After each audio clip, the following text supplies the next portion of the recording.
Chers frères et sœurs, vous avez constaté, c'est la seule église à laquelle Jésus ne fait pas de reproches. Alléluia.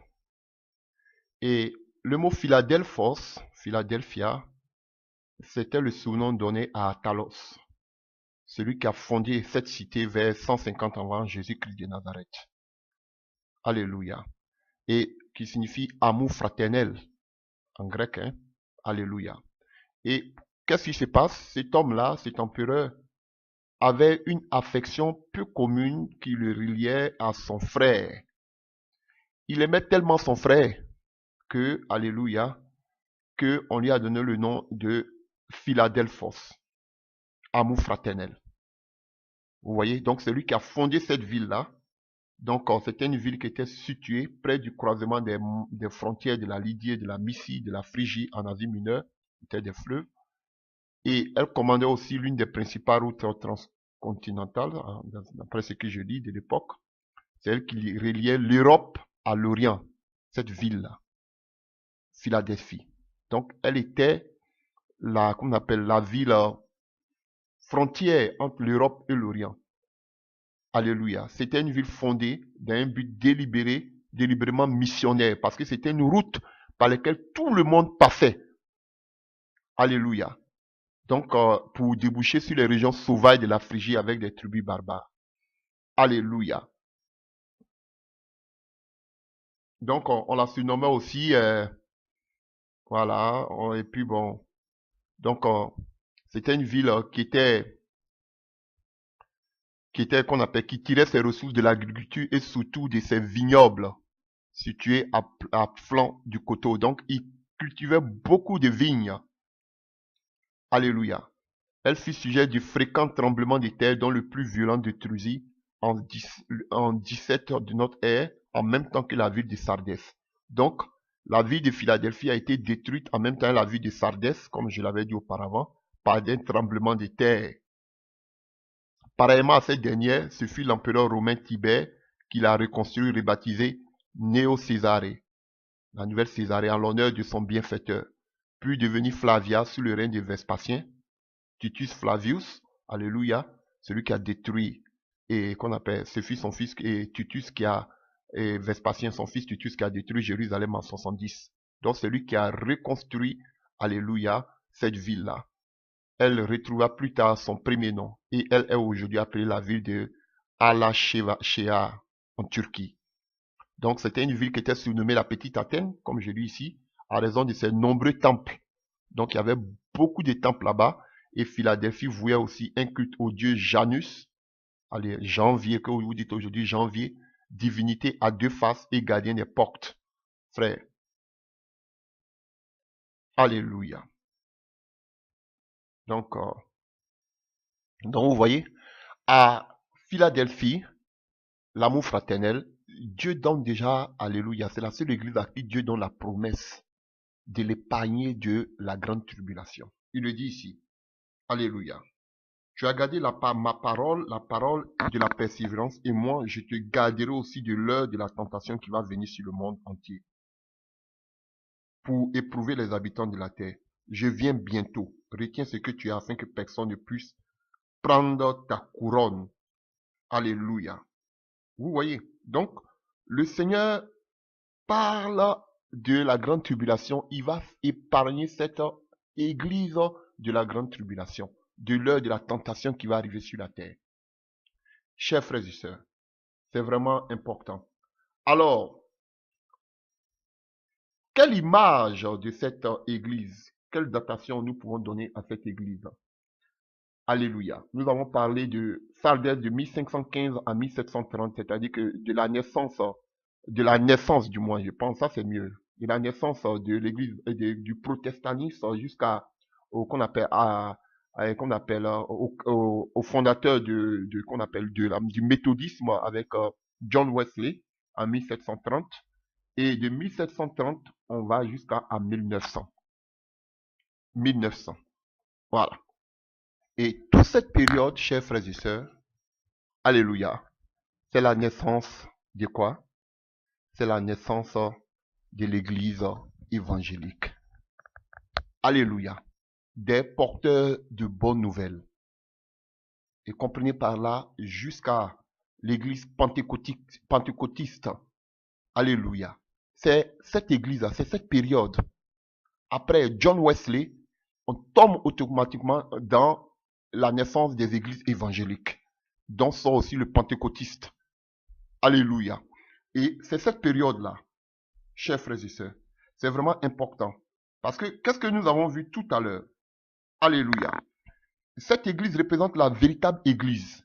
Vous avez vu, il y avait la mort spirituelle, le Saint-Esprit n'agissait plus, l'évangile avait été, qu'on appelle, paganisé, chers frères et sœurs, et Dieu restaure son église, restaure sa parole. On a vu tout à l'heure que, alléluia, Philadelphie, c'était un lieu, alléluia, un lieu, si je peux dire, c'était le carrefour entre l'Asie, alléluia, et l'Europe. Donc c'était une ville missionnaire, missionnaire, pardon, où là, les missionnaires passaient.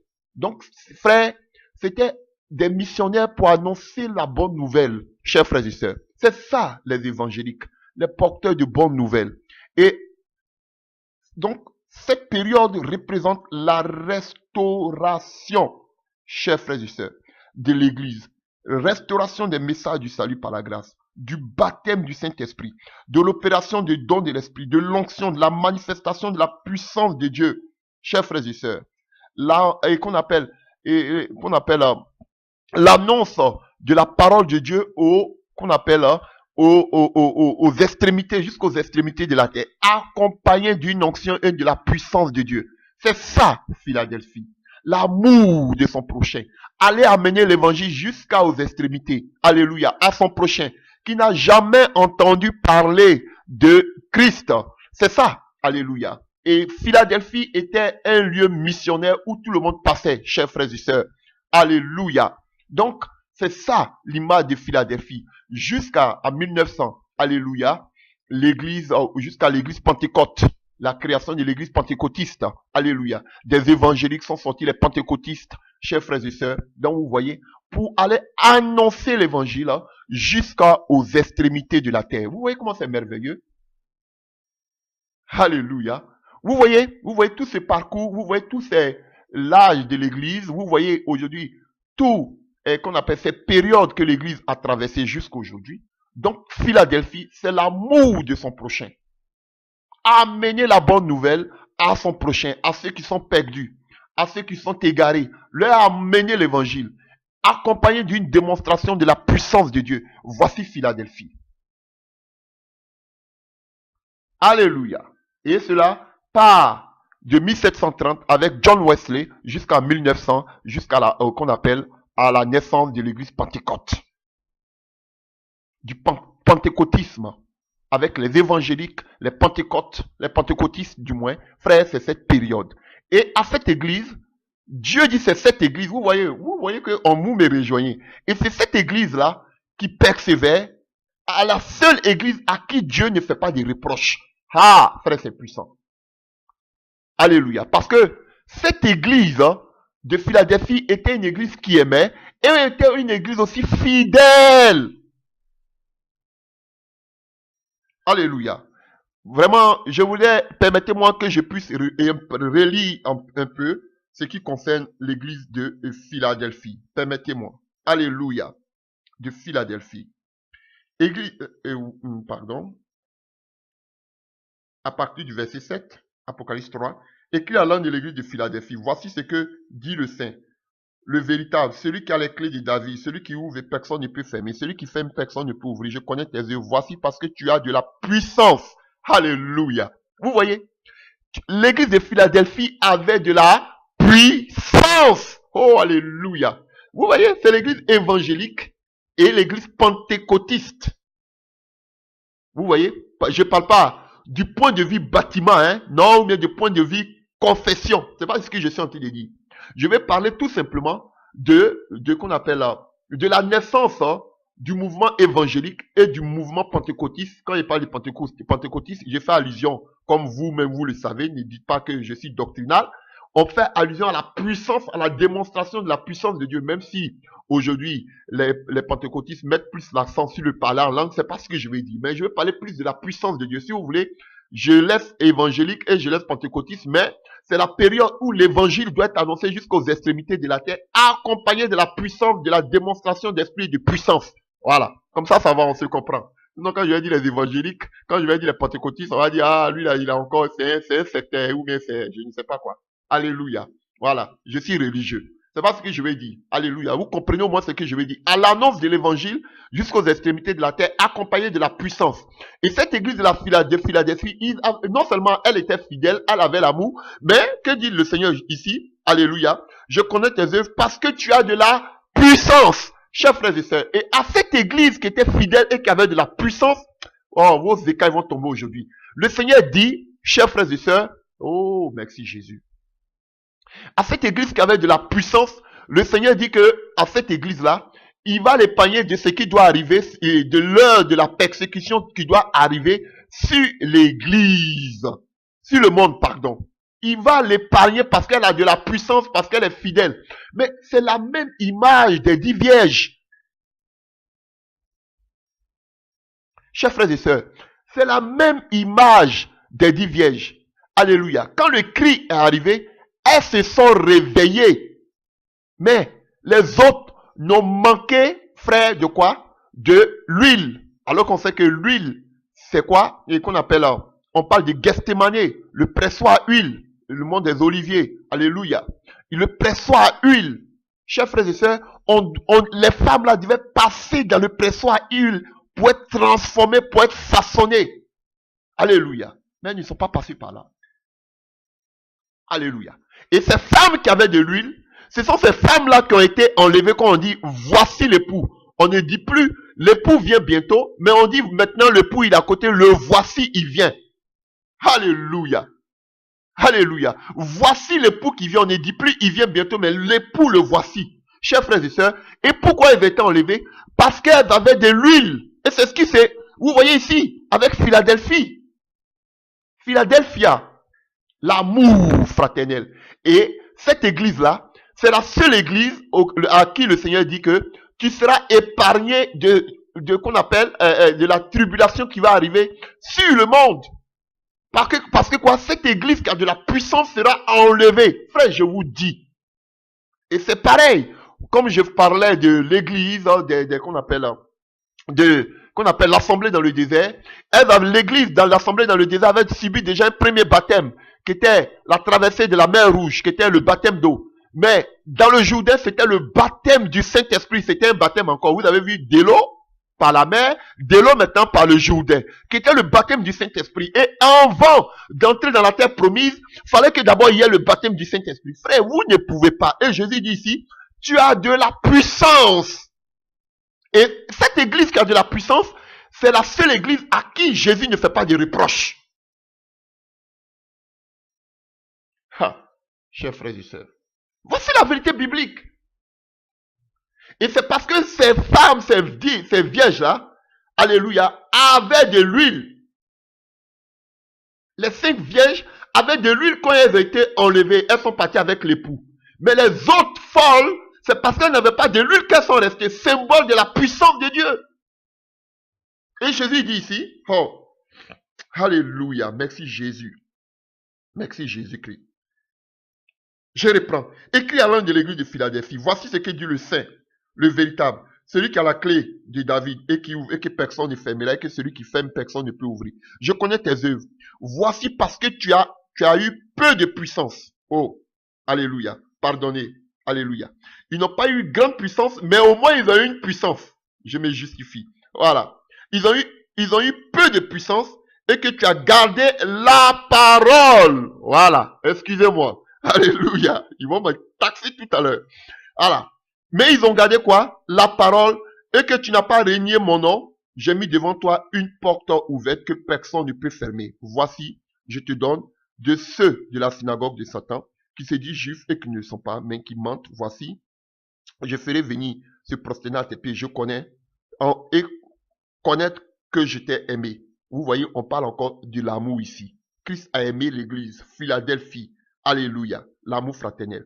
Parce que tu as gardé ma parole de la persévérance en moi. Je te garderai aussi de l'heure de la tentation. Alléluia. Donc, elle avait peu de puissance. Cette église-là, mais elle avait de la parole. Mais frère, il faut de l'onction, il faut l'huile.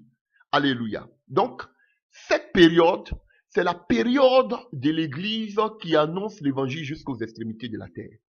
Qui a gardé la parole, qui était fidèle à la parole.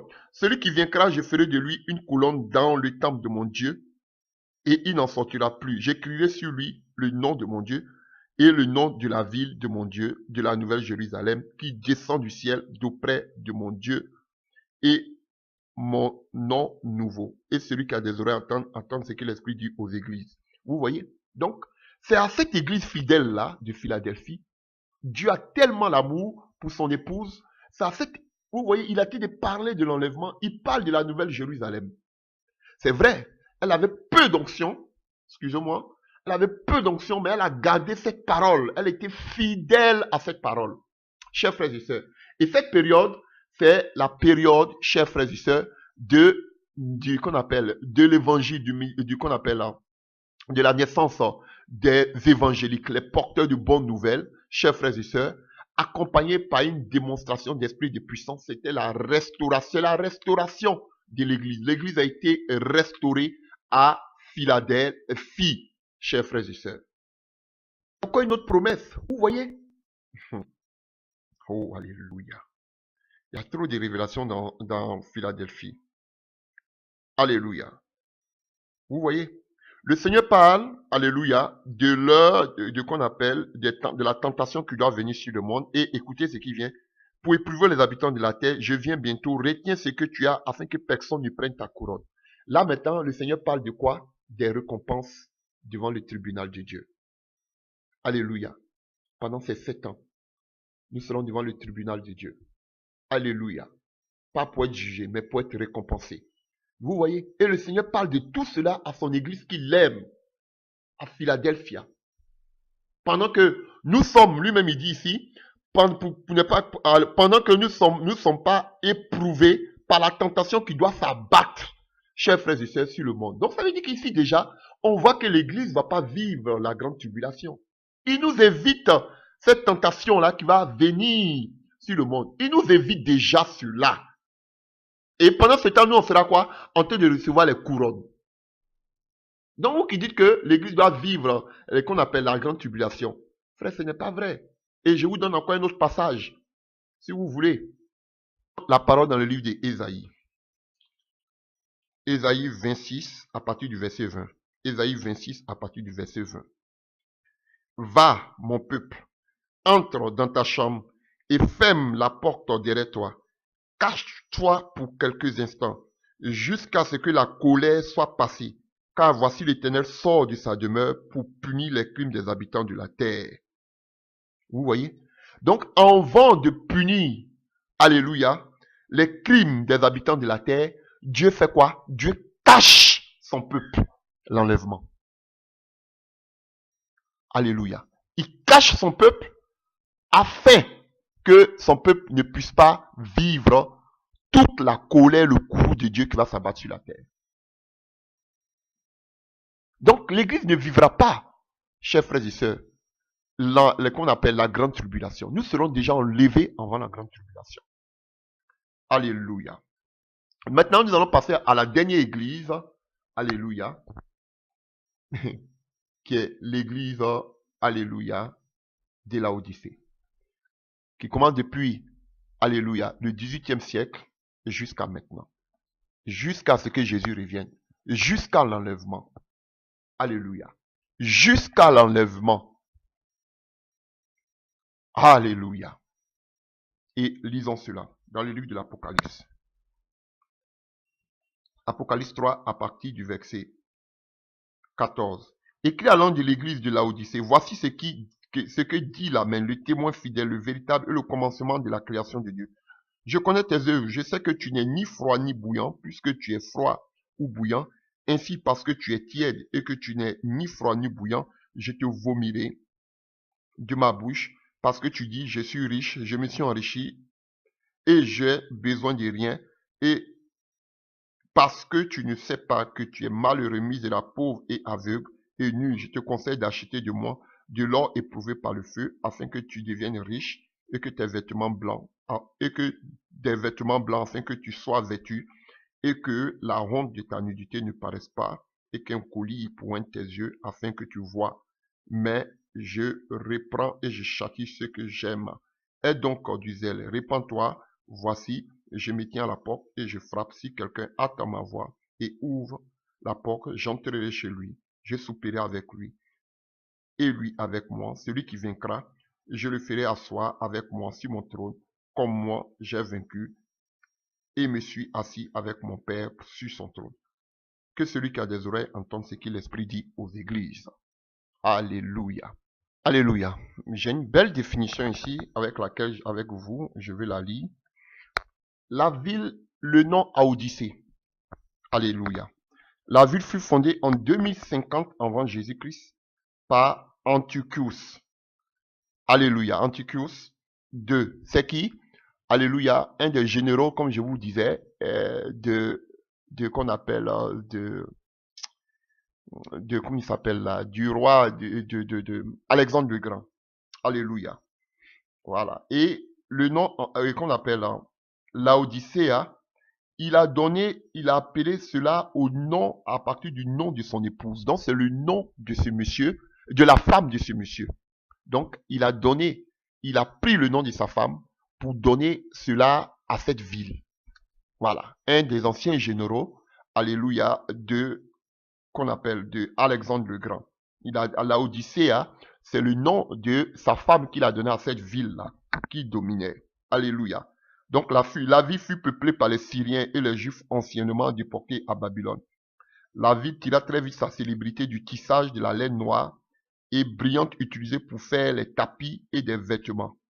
La ville prospérait avec dans ses environs une riche agriculture et un fort cheptel de moutons. Sa position géographique entre les ports et la mer Égée et le continent avait fait de la Odyssée une riche place financière contrôlée en majorité par les Juifs. Donc, alléluia. Reproche à la communauté de la Odyssée son opulence matérielle. Donc, c'était une ville aussi qui était une place financière où il y avait les banques. Alléluia. Et on voit que le Seigneur reproche à cette ville sa tiédeur. Allusion aux sources d'eau qui étaient tièdes. Il y avait des sources d'eau là, dans cette ville, qui étaient vraiment tièdes. Alléluia. Voilà. Donc, et le Seigneur parle aussi, alléluia, je te conseille d'acheter de l'or éprouvé par le feu. Allusion à la richesse financière de cette ville, parce que cette ville avait des richesses financières. C'était une place tournante financière. C'était en quelque sorte un Wall Street, vous comprenez, à l'époque. Donc, il parle aussi de vêtements blancs, alléluia, qui faisait allusion aux célèbres vêtements de laine noire qui se faisaient dans cette ville de la Odyssée. Et un colis pour oindre les yeux, allusion à la poudre phrygienne utilisée à cette époque pour soigner les yeux et qui était fabriquée dans cette ville. Donc, vous voyez, donc c'était des images de ce qui se passait réellement dans ces villes, alléluia, mais qu'une portée spirituelle, alléluia. Et cette ville à Odyssée, alléluia, signifie le peuple qui dirige, ou bien la direction du peuple, le peuple lui-même qui est souverain, qui dirige. C'est ce qui veut dire, alléluia, l'Odyssée, qui était à 65 km au sud-est de Philadelphie, créée par Antiochos II, roi de Syrie. Chers frères et sœurs, vous voyez. Donc, ce n'est plus Dieu qui dirige, mais c'est le peuple lui-même qui dirige. Alléluia. Donc, mesdames et messieurs, si vous voulez, vous pouvez faire aussi des recherches, hein, parce que ce sont des recherches comme vous aussi alléluia, que je fais. Donc, vous pouvez taper la Odyssée, vous allez voir tout ce qu'on vous dit. Elle n'était pas loin de Hierapolis, voisine de Colosse. C'est une ville qui n'existe plus, hein. Alléluia. Alléluia, qui a été détruite. Voilà, donc qui a été détruite encore. Et on nous dira plus tard que lorsque, qu'on appelle Alexandre est mort, tous ces généraux-là, alléluia, ils se sont divisés. Et qu'on appelle le royaume d'Alexandre, donc Séleucide, alléluia, Séleucide Ier, il a reconstruit l'empire d'Alexandre, alléluia, depuis l'Égypte jusqu'à la Grèce. Donc, de celui-ci, dont Antiochus II, le fondateur de la Odyssée, fut un descendant. et qui s'étendait depuis l'Inde jusqu'à la Méditerranée. Puis il se réduit ensuite en royaume de Syrie. Donc vous voyez, plus tard Antiochus IV, alléluia, Épiphane, roi de Syrie de 175 à 164 avant Jésus-Christ, c'est son petit-fils qui a envahi la Judée, commettant, son fils du moins, exaction et atrocité, et provoqua la révolte des Maccabées. Alléluia. Donc on parle Daniel 11 à partir du verset 21. Dieu permettra, on parlera de cela. Donc, chers frères et sœurs, voilà. Donc, pour vous dire que la Odyssée, c'est une ville qui n'existe plus, parce qu'elle était détruite, et elle a été frappée aussi par le même tremblement de terre qui a détruit Sardès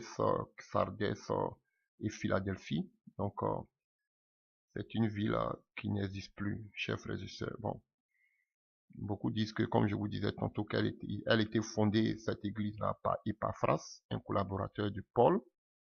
Donc, par la Colossiens 1, verset 7 à 8. Donc, chers frères, c'est ce que nous pouvons dire.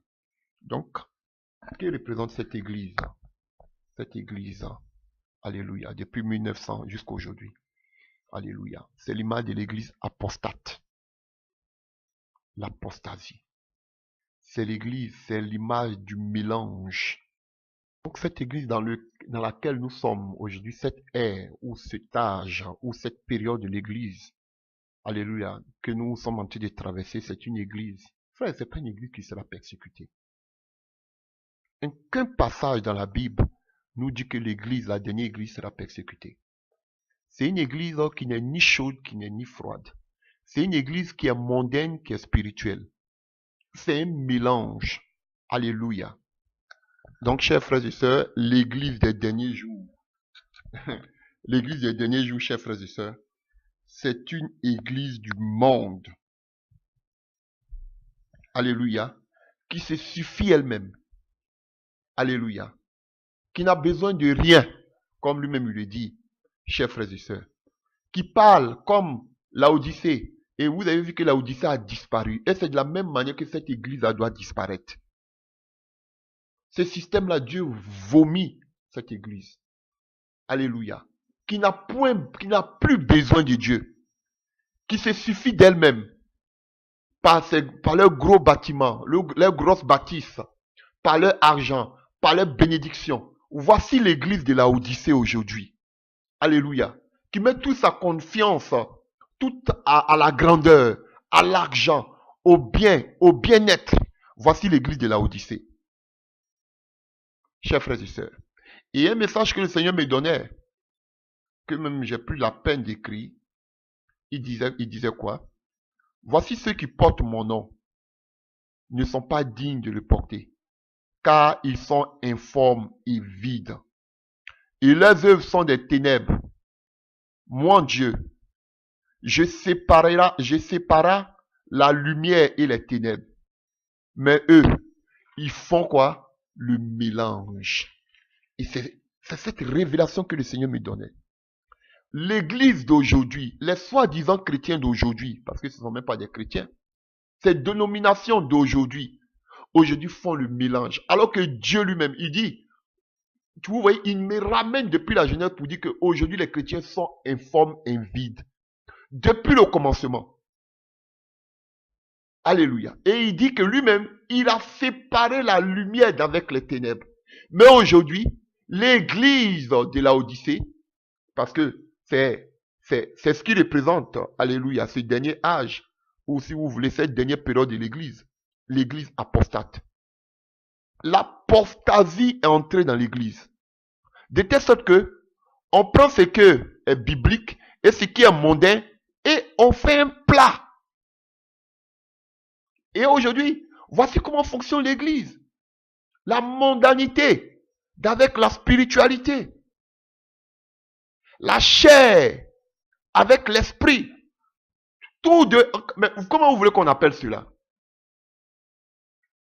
Et Jésus, quand le Seigneur me disait, j'ai séparé les ténèbres d'avec la lumière. Mais aujourd'hui, les gens mettent les ténèbres et la lumière ensemble. Voici l'apostasie. L'église apostate. C'est l'église de nos jours. Et ça, c'est la dernière période de l'église, chers frères et sœurs. Dieu n'a dit aucunement quelque part que l'église, la dernière église doit vivre des moments difficiles. Ce n'est pas écrit. Donc, chers frères et sœurs, l'église ne vivra pas la grande tribulation. Et le Seigneur même dit à l'église de Philadelphie, je vais te préserver de la tentation qui va arriver sur le monde. En quelque sorte, de toute cette séduction, parce que juste après l'enlèvement, il y aura une séduction. Alléluia. Et nous sommes déjà en plein dedans. Alléluia. Eux aussi, il y aura la persécution. Mais l'église ne vivra pas cela. C'est vrai que nous vivons actuellement, chers frères et sœurs, nous vivrons l'ère déjà de l'église qu'on appelle de Laodicée. Et encore Laodicée portant le nom d'une femme, d'un dictateur qui était un mot, qui était, qu'on appelle, dans son fils, Épiphane, qu'on appelle Épiphane, alléluia, et qu'on appelle, est venu, le fils d'Antiochus, Épiphane, Antiochus, est venu à Jérusalem et a amené l'abomination dans le temple. Alléluia. Et c'était l'image de l'Antichrist. Comment l'Antichrist aussi arrivera à Jérusalem, se proclamant lui-même roi, Dieu. Et c'est à son épouse, le père de Épiphane, c'est à son épouse qu'il a donné, c'est le nom, pardon, de son épouse qu'il a donné à cette ville de Laodicée. Donc le nom d'une femme. Aussi image de cette Babylone, de la grande Babylone. Et on voit que Laodicée a été détruite avec Pergame, tout cela, avec Sardès, par un tremblement de terre. Alléluia. De la même manière, alléluia, le Seigneur va venir détruire toute cette puissance satanique, toutes ces organisations humaines lors de sa deuxième venue. Chers frères et sœurs, c'est important, c'est révélationnel.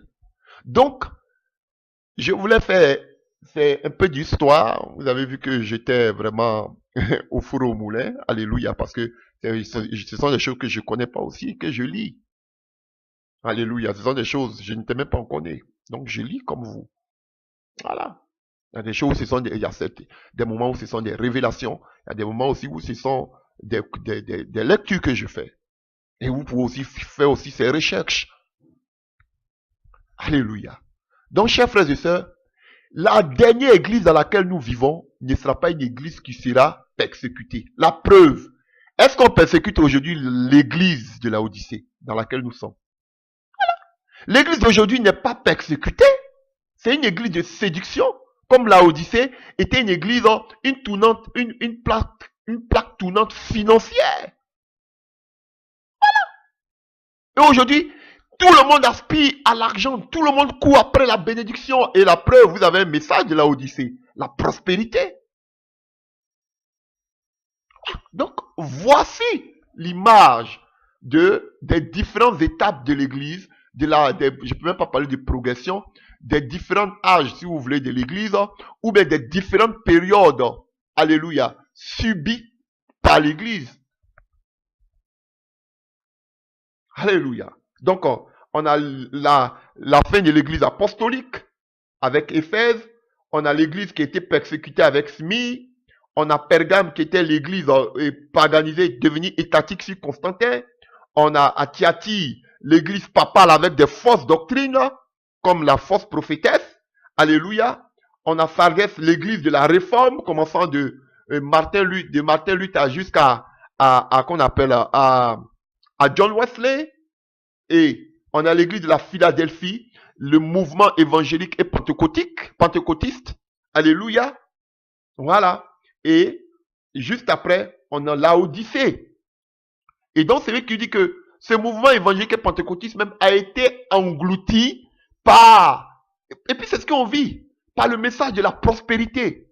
Et ce qui était l'activité principale à Laodicée, c'était une plaque tournante financière. Aujourd'hui, c'est le message qui est prêché aujourd'hui dans l'église. La prospérité. Frère, il n'y a rien de nouveau. Chers frères et sœurs. Donc, alléluia. Pour conclure, je voudrais tomber, alléluia, si ce que le Seigneur dit de la Odyssée. Pour finir par là, l'avertissement qu'il donne à la Odyssée. Alléluia. Voici, je me tiens à la porte et je frappe. Si quelqu'un attend ma voix et ouvre la porte, j'entrerai chez lui, je souperai avec lui et lui avec moi. Celui qui vaincra, je le ferai asseoir avec moi sur mon trône, comme moi j'ai vaincu et je me suis assis avec mon Père sur son trône. Alléluia.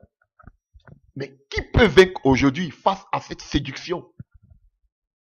Qui peut vaincre aujourd'hui face à cette gloire? Donc, chers frères et sœurs, je vous dis, ne voyez pas la persécution pour croire. Voyez, vous voulez faire la distinction? Voyez quels sont ces prédicateurs qui parlent de la prospérité, de la gloire. C'est le message que tout le monde prêche. D'autres aujourd'hui veulent maquiller, d'autres cachent. Mais vous voyez que tout le monde aujourd'hui, ils sont accros, ils aspirent à la gloire, à l'argent, à l'élévation, comme à la Odyssée. Alléluia, comme à l'église de la Odyssée. Alléluia. L'activité principale de la Odyssée, c'était qu'on appelle un Manhattan, un Wall Street. Seulement que l'argent. Et c'est ce qui aujourd'hui a été de gangréner l'église. Nulle part dans l'église de la Odyssée, on a dit que l'église de la Odyssée sera persécutée. Ce n'est pas vrai. Donc, comment vous voulez qu'on parle de cette église? La dernière église, qui est l'église de la Odyssée, chers frères et sœurs, ce qui caractérisait l'église de la Odyssée, c'était l'amour de l'argent. La suffisance. Un mélange de la spiritualité, de la lumière et des ténèbres. C'est ça, la Odyssée. Alléluia. Et dans ce petit noyau, Dieu suscitera son armée. Alléluia. Pour porter le dernier réveil, je le dis. Même si dans la Odyssée on ne parle pas, on voit l'image de l'église avec les 10 vierges dans le livre de Matthieu 25. Frère, il y a eu un cri. Le cri, c'est le message qui réveille. Frère. Donc, tout le monde est réveillé. Même les faux prophètes. Ceux qui n'avaient pas aussi l'huile, elles se sont tous réveillés. Alléluia. Donc, il y aura un réveil avant que le pou ne parte avec les 5 vierges. Frère, eux, les cris, ce sont les messagers. Ceux qui amènent le message. Et ce message va envoyer le réveil. Et juste après le réveil, il y aura l'enlèvement. Et ceux qui n'ont pas l'huile resteront. Chers frères et sœurs, l'huile, ça peut être aussi la parole. Vous n'avez même pas dit qu'aussi c'est la parole. L'huile, c'est la puissance de Dieu.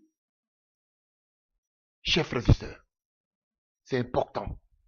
Donc, en grosso modo, c'est le message que c'est, oui, c'est révélateur, mais c'est l'histoire de l'Église. Qu'on appelle, je ne sais pas si un enseignement sur l'histoire de l'Église. Pour que vous sachiez que cette dernière Église dans laquelle nous sommes, l'Église de la Odyssée, ne vivra pas de persécution. Plutôt, elle vivra la séduction. Alléluia. L'église va pas vivre, la dernière église ne va pas vivre la persécution, elle va plutôt vivre la séduction. Et l'église est toute entière est séduite par la gloire, par l'élévation, par l'amour de l'argent. Et voici le message de la Odyssée, la prospérité. Et c'est à vous maintenant de répondre à cette question pour savoir si cette église, alléluia, ne ressemble pas à cette église de la Odyssée, notre église de maintenant. C'est à vous seul de répondre. Et le Seigneur dit, pour pouvoir être sauvé, il faut que tu sois vainqueur. Alléluia. Sur ce, que Dieu vous bénisse. J'espère que ce message vous fera beaucoup de bien. Alléluia. Et à la prochaine, Dieu voulant, pour la prochaine prédication. Amen.